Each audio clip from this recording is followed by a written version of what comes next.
Good morning, folks. Today we are on our way over to my friend Alex's house and we're gonna do a major food-scaping project. And so the goal of today is to put a ton, like literally thousands of seeds into the ground, and those seeds of course will sprout, put down roots, which are basically going to be converting the sun's energy into sugars to feed the soil biology, because his yard, the soil is junk, total junk. So we're gonna get that process started, basically laying down a cover crop, and also some food crops. I like to make my food crop my cover crop a food crop.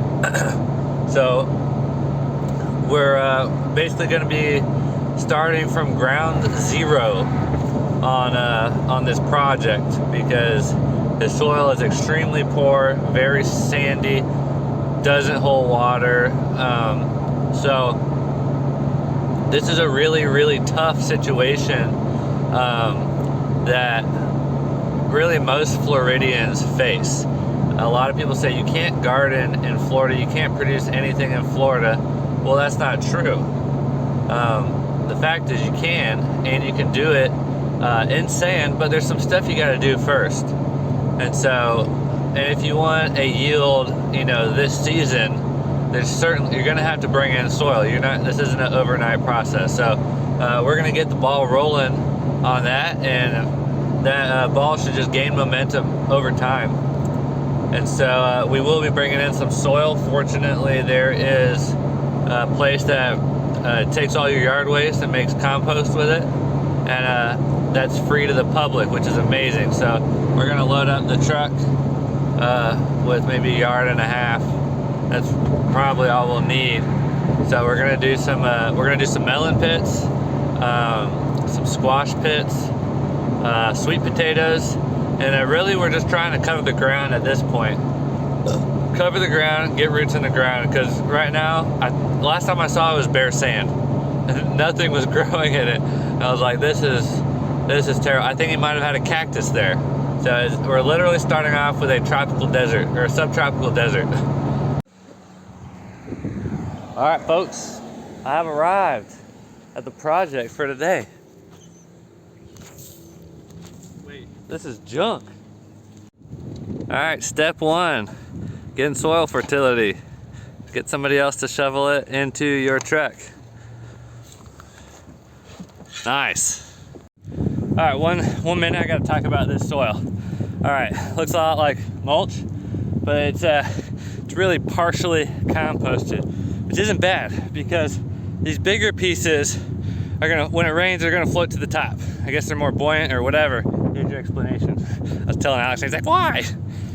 But anyway, so they're gonna come up to the surface and act like a mulch, whereas there's a lot of really good fine stuff in here as well, and that's gonna stay underneath the mulch, feeding plant roots. Yeah.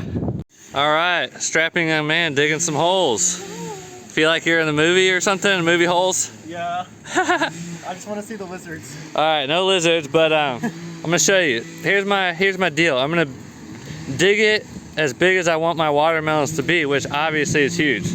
But in reality, it's about 1.5 foot across, 1.5 foot deep. You can dig them deeper, shallower. The bigger the hole, the better at the end of the day. But we're gonna fill it with compost now. Pretty straightforward. We're just filling it up with the stuff we picked up at the mulching place.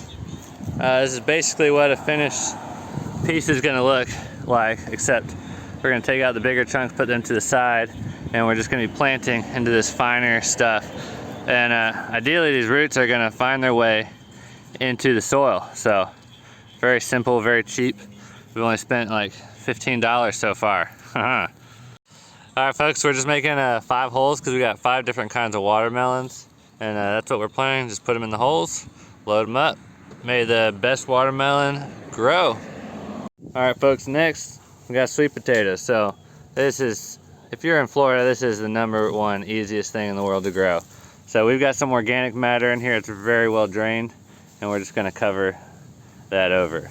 And any like really big woody pieces I'm gonna just kind of take off. But at the end of the day, and actually that might be a little bit, no, that's good. You don't want to bury them super deep. Just keep them shallow. I mean, you can even stick half of it in the ground and it'll sprout, but we're just gonna do it just below the surface. It's got organic matter, and we're actually gonna test if they do better in this or just in the sand. Because I've grown them in just in the sand, they've gone nuts and done really well. So yeah, they're just something that's too easy in Florida not to grow. All right, so here's how we do it in sand. Literally just moving a little bit of dirt, tossing it in, covering it over. Too easy. All right, sorry, I forgot to show you how we did the, I already planted these, but the pineapple, basically just twist the top off. You can cut it in half, you can actually cut it into quarters even, or just leave it whole, and then you just stick it in the ground. It's super dumb, super easy. That's how you do pineapples. You just buy them from the store, pull the top off, and throw them in the ground, and then forget about them. That's the key part. All right, next we got some ginger. So what we're looking for here is we're looking for that right there, that smooth, fresh looking top there. That's what I want to see when I'm buying ginger from Aldi. So we're just gonna stick that in the ground and then cover it up. It should come up later on. That's actually not bad looking sand. It's the only spot stuff was growing. All right, folks. This little strip here, we have planted popcorn, soybeans, butternut squash, chia, of course. I always just throw chia and stuff. Black-eyed peas, and okra, and sunflowers. I may have forgot a seed, but essentially all you need to know is a diverse mixture of different seeds, and I planted a lot of them. And we're just gonna use the rake, and we're just gonna rake this over, and some of them will get underground, some of them won't, but at the end of the day, some of them will hopefully sprout and grow some good plants. All right, folks, so I'm back home, but we are going to revisit what we did at Alex's. And I mean, we just put a ton of seed. I'm sure we put over 30 different species in the ground, so something has got to stick. And this is just the way nature plants an area. There's a lot of seeds in the ground, and whatever that ground is good for, those seeds sprout. Usually it's weeds, and those weeds will change the soil over time and make it good for other things. And you have this progression of different plants. So that's kind of what we're doing there. And there are even some weeds we're leaving intentionally. Spiderwort is the one we're leaving, and it's not really a weed is what you define as a weed. Anyone can define weed for themselves. And so we left a bunch of spiderwort in there, so hopefully that reproduces, because that's a good plant for pollinators. I've seen plenty of bees on it. And yeah, I think if you have a junk front yard and you don't know what to do, I mean, this took us 3 or 4 hours on a Saturday to go do. Really easy, really fun.